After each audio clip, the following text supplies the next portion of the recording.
जय श्री कृष्ण। मैं आपका आरबीसी चौहान, उत्तर प्रदेश, महाराजगंज डिस्ट्रिक्ट खजुरिया से।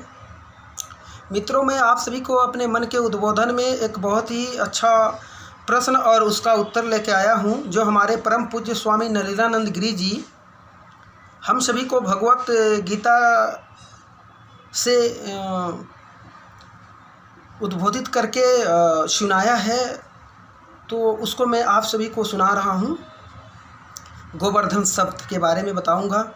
सुबह से बहुत सारे लोगों का मुझे मैसेजेस आ रहे हैं और मुझे विश कर रहे हैं, गोवर्धन पूजा करके बता रहे हैं।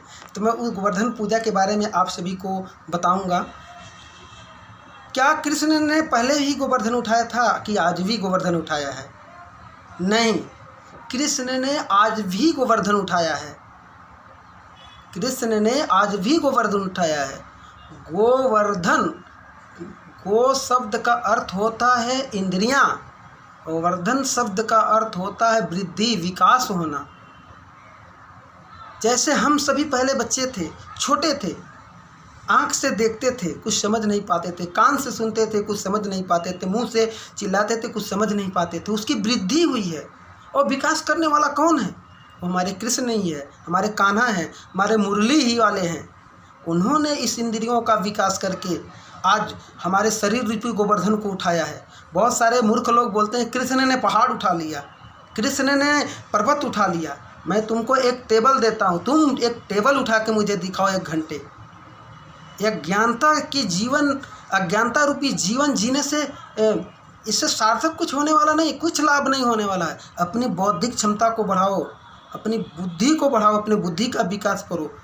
भगवत गीता का बारीकी से अध्ययन करो। भगवत गीता इतना अद्भुत ग्रंथ है। हमारे परम पूज्य स्वामी नलिनानंद गिरी जी कहते हैं, भगवत गीता हमको समझने के लिए 180 जन्म लगेगा। जो इतनी पुरानी गीता है, उसको पढ़ने के बाद अपने मन में अनेक नए स्तर से नए तरीके से प्रश्न उत्पन्न होते रहते हैं।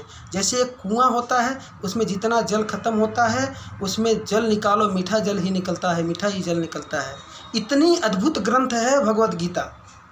अब बताइए, इतने बड़े संत होकर बोल रहे हैं 180 जन्म लेना पड़ेगा, तो हम लोग को कितना जन्म लेना पड़ेगा? कम से कम 500 जन्म लेना पड़ेगा समझने के लिए। भगवत गीता इतना अद्भुत ग्रंथ है, उसके मुकाबले इस धरा पर कोई ग्रंथ नहीं है। जीवन के हर पहलू का उसमें अर्थ है, तार्किक अर्थ है। तर्क से करो, कोई भी काम तर्क से करो। भगवत गीता को पढ़ो तर्क से। अभी भी शरीर रूपी गोवर्धन को हमारे कृष्ण ने उठाया है। इसी के साथ मैं अपनी वाणी को विराम देता हूँ। जय श्री कृष्ण।